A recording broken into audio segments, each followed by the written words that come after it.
सभी को जय श्री कृष्णा, राधे राधे। तो आज फिर सुनाते हैं लड्डू गोपाल की कृपा की, दया की एक सत्य लीला कथा, जिसको सुनकर आपके आंसू नहीं रुकेंगे। और ये जो सत्य लीला कथा है, ये एक ऐसे भक्त के जीवन में घटी है जिसके ऊपर साक्षात माँ भगवती लक्ष्मी माता ने अपनी कृपा बरसाई। कैसे बरसाई, क्या हुआ उसके जीवन में, ही सब कुछ आप इस सत्य लीला कथा के माध्यम से सुनेंगे। और ये वीडियो भी अगर आपके पास पहुंचा है ना, तो इसमें भी लक्ष्मी जी की कृपा ही समझिएगा। तो क्या था कि रीता और गीता दो बहनें थीं। जो रीता थी वो बहुत सुंदर थी, बहुत रूपवान थी, और जो गीता थी वो उसके बिल्कुल विपरीत थी। एक तो सांवली भी थी और सांवली के साथ साथ उसके नैन नक्श भी अच्छे नहीं थे। तो ये जो थी रीता जो थी वो छोटी थी और जो गीता थी वो बड़ी थी। तो अब क्या होता कि ये बड़ी थी लेकिन ये सुंदर नहीं थी, तो इसके लिए कोई भी लड़का देखने के लिए आता तो वो इसको पसंद नहीं करता था, क्योंकि ये सुंदर भी नहीं थी, काली सी थी। और जो रीता थी वो बहुत सुंदर थी, तो कोई भी लड़का आता तो अगर रीता अगर साथ में आती तो रीता ही कोई पसंद कर लेता। अब ये जो थी, ये जो गीता थी वो बड़ी थी, तो पहले तो बड़ी की शादी होगी। घर वाले बहुत परेशान हो गए। अब क्या करते कि अब कोई भी अगर रिश्ता आता ना, तो ये उसको रीता को निकालते ही नहीं थे, क्योंकि कोई भी आता था रीता को पसंद कर लेता था, गीता को कोई नहीं पसंद करता था। तो बिल्कुल अपोजिट थी, एक इतनी सुंदर और दूसरी उतनी। लेकिन जो रीता थी वो सुंदर भले ही नहीं थी, लेकिन वो बहुत गुणवान थी,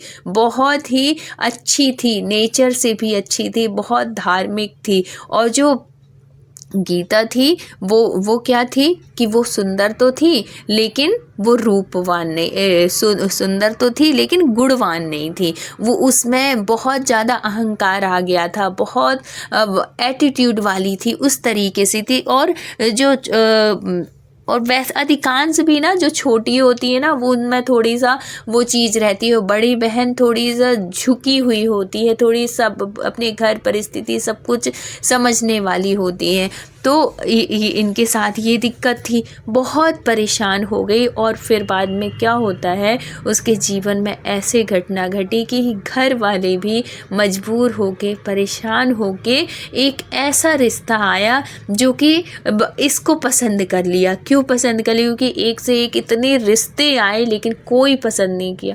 इसने क्यों पसंद कर लिया? क्योंकि ये जो था लड़का जो था वो विकलांग था और पैसे वाले भी नहीं थे। उसकी भी शादी नहीं हो रही थी क्योंकि वो विकलांग था, और इसकी शादी नहीं हो रही थी क्योंकि ये सुंदर नहीं थी। तो इस तरीके से दोनों की शादी हो जाती है। रीता ने बहुत मना किया, मत करो, मुझे नहीं करानी है शादी। लेकिन घर वाले, क्योंकि वो थी, गीता थी, फिर अगर इसकी शादी नहीं होगी तो फिर उसकी तो खैर हो जाती, लेकिन हम लोग उसमें रहता है ना अपने घर परिवारों में कि सबसे पहले बड़ी की ही होनी चाहिए, तो यही एक वो चीज़ है। तो इस वजह से उसकी शादी कर देते हैं। गरीब घर, लड़का भी सुंदर नहीं, लेकिन जो रीता थी वो बहुत संस्कारी थी। और वो ऐसा भी नहीं था, वो निपुण थी, हर एक काम में आगे होती थी। कि ऐसा भी नहीं कि वो सुंदर नहीं है या कि कुछ वो है तो उसमें कोई गुण ना हो। सिर्फ एक ही भगवान ने ये बना के भेज दिया था कि वो रूपवान नहीं थे, बाकी उसके हर एक गुण थे। बोलने में, चालने में, गाना में, बजाने में, खाना बहुत अच्छा बनाती थी, मुंह की जो आवाज़ थी वो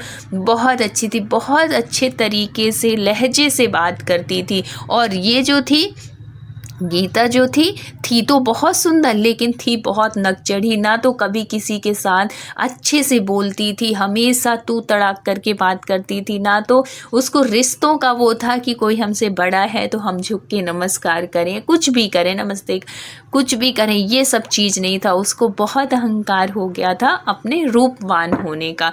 तो अब क्या होता है कि इसकी शादी जो है छोटी वाली की सुंदर थी तो खूब सुंदर, अच्छे सुंदर लड़के से होती है, और है तो अच्छे बड़े घर में, क्योंकि ये भले घर से कमज़ोर थे। ये रीता और गीता के पिताजी इतने पैसे वाले नहीं थे, लेकिन उसकी सुंदरता की वजह से उसको एक पैसे वाला लड़का पसंद कर लेता है। अच्छे ख़ानदान में, अच्छे रिच फैमिली में उसकी शादी होती है। बहुत अच्छे से जाती है घर, मतलब अब दोनों की गृहस्थी बन चुकी है, दोनों ससुराल वाली हो गई हैं। एक इतने पैसे वाले के घर और एक इतने गरीब के घर। जब ये त्योहार आती तो ये थी गीता थी, तो ये कुछ ना कुछ लेके आती अपने घर से, अपने घर वालों की बताती, कभी बदल बदल की चीज़ें लेके आती। लेकिन जो रीता थी वो गरीब घर में शादी हुई थी, उसके पास इतना पैसा भी नहीं था, वो कभी कुछ ऐसा कुछ लेके भी नहीं आती थी। तो ये चीज़ उसके मन में लगने लगी थी। बड़ा दुख होता था कि आज अगर मैं भी सुंदर होती तो मेरी भी किसी बड़े घर में शादी होती। लेकिन बड़े घर में होने से बस कुछ नहीं होता। अगर आप में अच्छे गुण हैं ना, अगर आप में संस्कार हैं, तो आप छोटे भी उसमें बहुत अच्छे से अपने जीवन को बना सकते हो। और अगर आप में गुण नहीं है तो अच्छा खासा मिला हुई चीज़ भी आपकी बर्बाद हो सकती है। ऐसे ही हुआ इसके साथ में। जो गीता थी, इसका बात व्यवहार बिल्कुल अच्छा नहीं था, ससुराल वालों की बिल्कुल रिस्पेक्ट नहीं करती थी। इसकी इतनी शिकायत आने लगी, अब मायके में बहुत शिकायत आने लगी। और वही रीता की इतनी तारीफ़ होती थी, इतनी तारीफ़ होती थी कि सास ससुर भी कहते थे कि हमारी बहू भले काली है, भले वो नहीं है, लेकिन हमारी बहू बहुत गुणवान है। आज हमारे बेटे को उसने संभाल लिया, और पढ़ी लिखी भी थी, सब कुछ थी। और उन्होंने एक छोटा सा वो सिलाई सीखी हुई थी, तो सिलाई का वो सीख लिया था, मतलब सिलाई करने लगी थी, उससे उनका घर भी अच्छा चलने लगा था। इसी बीच क्या होता है कि ये आंवला नवमी का व्रत आता है। उसके मन में ये चीज़ तो हमेशा रहती थी कि मैं भी सुंदर होती तो मैं भी आज पैसे वाली होती। लेकिन इतना वो नहीं था, वो अपने घर परिवार में सुखी थी। लेकिन क्या होता है, पूजा पाठ करती थी, सब कुछ करती थी। और भगवान की जब हम निरंतर पूजा करते हैं ना, माँ भगवती लक्ष्मी माता की कृपा हमारे जीवन में ज़रूर आती है। वो कुछ किसी न किसी माध्यम से हम तक ऐसी जानकारी, ऐसा कुछ पहुँच जाता है, ऐसी कुछ मतलब हम नियम ले लेते हैं कि जिससे भगवती बहुत प्रसन्न होती है और दिन दूनी रात चौगनी हमारे जीवन में तरक्की होने लगती है, और हम कहते हैं ना, फर्श से अर्श तक पहुंच जाते हैं। ऐसे ही हुआ इसके साथ भी, रीता जी के साथ में। रीता जी का नियम था, हर शनिवार और मंगलवार अपने हस्बैंड के साथ मंदिर जाती थी। अपने हस्बैंड का हाथ पर, क्योंकि उनको थोड़ी सा विकलांग थे, तो वो छड़ी लेके चलते थे और उसको सहारे की ज़रूरत पड़ती थी। तो हमेशा रीता जी ऐसा नहीं था कि वो विकलांग हैं या कि वैसे हैं तो हमेशा साथ में ना चले, उनको शर्म, ऐसा कुछ भी नहीं। उन्होंने हर धर्म अपना बहुत अच्छे से निभाया हुआ था। सास ससुर की भी सेवा करती थी, घर परिवार को भी संभाले हुए थे, अपने पति के साथ भी व्यवहार उनका बहुत अच्छा था। तो अब क्या होता है कि इनका नियम था, हर मंगलवार और शनिवार जाते थे, और इनका दाम्पत्य जीवन भी बहुत अच्छा था, बहुत समझदारी से सब। और वही उल्टा वहाँ पे गीता का ना तो अब पति से बन रही थी, ना सास ससुर के साथ उसका रिश्ता अच्छा हो रहा था, और सब कुछ, मतलब सब कुछ मिलने के बाद भी ऐसा लगता था कि जैसे कुछ मतलब कलह टाइप की उसके जीवन में थी। और ये कब होता है, जब हमारी सोच अच्छी नहीं होती, जब हमारे विचार अच्छे नहीं होते, तभी इस तरीके का व्यवहार हम शुरू कर देते हैं अपने ससुराल में, अपने हमारे जीवन में ऐसे परेशानियां आने लगती हैं। तो अब क्या होता है कि जब ये हर मंगल और शनिवार वैसे जाती थी, मंदिर जाती थी, तो कुछ ऐसे पंडित जी, ये आंवला नवमी जो आने वाली है अपने मतलब ये जो शुरू होने वाली है, उसी में उनको कुछ ऐसे उपाय बताए थे कुछ साल पहले कि आंवला नवमी में अगर जिसके जीवन में भी धन की समस्या चल रही है, तो आंवला नवमी के दिन आंवले की वृक्ष की सेवा करके आंवले में कच्चा दूध जो होता है वो चढ़ाकर आंवले से दीपक जलाकर, मतलब आंवले में दीपक रखकर, आंवले की चाहे 7 दीपक, 11 दीपक, 21 दीपक ऐसे जला के आंवला में दीपदान करना चाहिए। इससे माँ भगवती बहुत प्रसन्न होती हैं। आंवला के दान करने से भी बहुत बड़ा फल है। आंवला नवमी के नीचे उस दिन भोजन का भी बहुत बड़ा फल है। तो ये सब चीज़ बताते हैं पंडित जी कि जो ये नियम करेगा, और आंवला नवमी में अगर हम आंवला का दान करते हैं, जो आंवला है वो तो आप करिए ही, अगर आपके सामर्थ्य है तो आप सोने चांदी का भी, आंवला बहुत बड़ा नहीं, छोटा सा भी, आज के टाइम पे तो सोना इतना महंगा है कि लेने में भी, लेकिन जितना महंगाई बढ़ रही है ना, उतने ही लोगों के पास पैसे की भी कोई कमी नहीं है, पैसे भी बढ़ रहे हैं। तो अगर आप सामर्थ्यवान हैं तो उस दिन आप आंवला का दान जरूर करिएगा, चाहे पंडित जी को दे दीजिए, चाहे अपने मानदानों को दे दीजिए, किसी को भी, चाहे किसी ब्राह्मण को, ऐसे करके अगर आप आंवला का दान करते हैं तो उससे भी माँ भगवती लक्ष्मी माता की बहुत कृपा होती है। तो इसके पास, रीता के पास इतना तो था नहीं कि वो आंवला का दान करती, लेकिन हाँ, ये जो फल होता है आंवला का फल, उसने पंडित जी से सारी विधि विधान पूछा, और आंवला नवमी में उसने विधिवत पूजा किया। आंवला की वृक्ष का बहुत अच्छे से पूजन किया, उसमें 7 धागे बांधे, उसमें कच्चा दूध अर्पण किया, रोली, चावल, अक्षत, सबसे उसने बहुत अच्छे से भगवान की आंवला नवमी की पूजा की, आरती की, और आंवला में दीपक मतलब आंवला से आरती की। आंवला जो होता है ना, उसमें या तो हल्का सा आप कट कर लीजिए, या कि बिना कुछ किए आंवले के ऊपर ही घी की बत्ती रख के आप 7, 11, 5 ऐसे आंवला वो करके आप उसमें आंवला के पेड़ में आप आरती करिए, आंवला के पास बैठ के कुछ भोजन करिए, कुछ भजन कीर्तन, दान पुण्य का उस दिन बहुत महत्व है। उस दिन ना अक्षय नवमी भी इसको बोला जाता है, मतलब उस दिन का किया गया दान पुण्य धर्म कभी खत्म नहीं होता, अक्षय होता, दिन प्रतिदिन वो बढ़ने वाला ही होता है, ना कि घटने वाला। इसलिए इस दिन ना सब लोग बहुत दान धर्म करते हैं। और इस दिन मतलब आंवला नवमी के दिन अगर हम किसी तीर्थ स्थान में जाते हैं और आंवला का दान करते हैं, दीप दान करते हैं, उसका भी महत्व है। और गंगा नदी, यमुना नदी, नर्मदा नदी में भी स्नान करते समय अगर हम हाथ में आंवला लेकर स्नान करते हैं या कि आंवला से दीप दान करते हैं, तो इसका भी अनंत गुना जो फल है वो हमें प्राप्त होता है, हमारी सारी मनोकामनाएं पूर्ण होती है। हम हाथ में आंवला लेकर और भगवान से, लक्ष्मी नारायण से आंवले के पेड़ के पास बैठकर जब हम कोई मनोकामना करते हैं और वही आंवला भगवान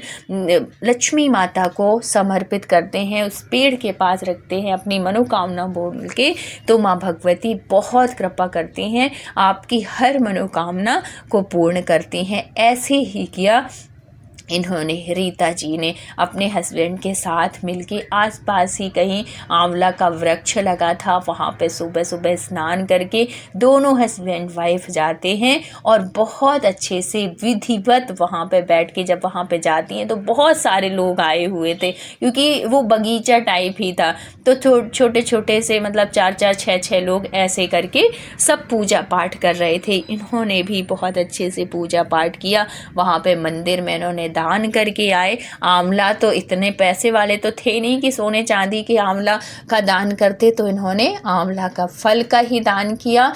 उस दिन ब्राह्मण भोजन कराए, मतलब आप अपने घर में अगर भोजन करा लेते हो तो बहुत अच्छा है, नहीं तो आप ब्राह्मण को कुछ भी दान दक्षिणा दीजिए। भोजन अगर नहीं करा सकते हैं तो कुछ रुपए दे दीजिए, द्रव्य दे दीजिए, कुछ इस तरीके से आप अगर दान धर्म करते हैं, गरीबों को करिए, ब्राह्मणों को करिए, गौशाला में जाइए, वहाँ गैयों की सेवा करिए, मतलब जो भी कार्य करते हैं आप, तीर्थ जाइए, तीर्थों में आप दान पुण्य धर्म परिक्रमा लगाइए। वृंदावन जाने का बहुत महत्व है, आंवला नवमी में वृंदावन की परिक्रमा का बहुत अधिक महत्व है।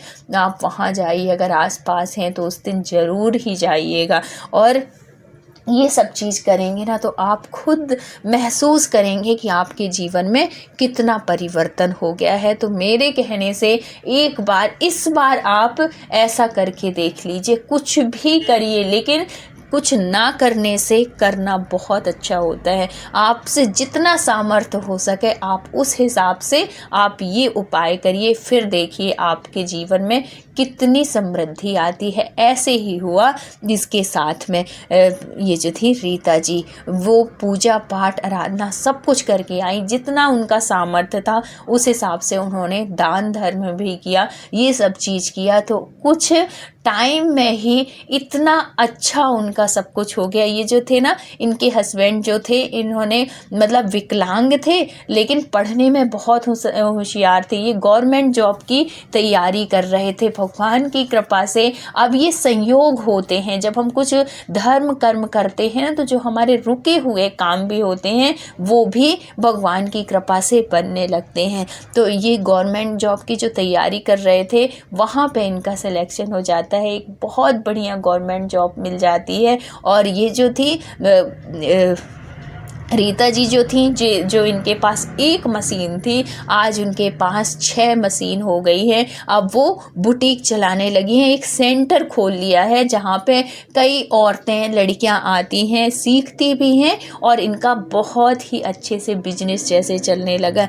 कुछ समय के बाद ही इनके जीवन ऐसे बदला कि आज भगवान की कृपा से वो जो छोटी बहन है उसकी बराबरी में आ गई हैं। तो ये क्या है, ये कृपा ही है। जो कोई सोचा भी नहीं होता ना, अगर भगवान की अगर नज़र पड़ जाए हमारे ऊपर, हम कहाँ से कहाँ पहुँच सकते हैं। लेकिन उसके लिए हमें कर्म भी करना पड़ेगा और धर्म भी करना पड़ेगा। जब हमारे दोनों ये संयोग मिल जाते हैं ना, तो हमारे जीवन में उन्नति आना बिल्कुल निश्चित है। बिल्कुल आप ये मान के चल लीजिए, कर्म के साथ साथ अगर आप धर्म से भी जुड़े हैं तो आपका जीवन जरूर बदलेगा। आपके जीवन में लक्ष्मी माता की कृपा जरूर होगी, जैसे इनका जीवन बदला। तो हे भगवान, हे लक्ष्मी नारायण भगवान, हे कन्हैया जी, सबके जीवन में परिवर्तन देना, सबका जीवन बदलना और सबके जीवन में खुशहाली हो और खुशियाँ हों। तो अगर वीडियो अच्छी लगी हो तो प्लीज़ लाइक शेयर और सब्सक्राइब करिएगा। उन तक ज़रूर पहुंचाइएगा जिनको लक्ष्मी माता की ज़रूरत है, जो किसी भी समस्या से जो जूझ रहे हैं। भगवान बहुत दयालु हैं, बहुत कृपा करते हैं, उनके ऊपर भी कृपा ज़रूर होगी। और ये वीडियो अगर आप तक पहुंचा है तो इसमें भी लक्ष्मी नारायण की कृपा ही समझिएगा, तभी आपके पास ये वीडियो आया है। तो बोलिए राधे राधे।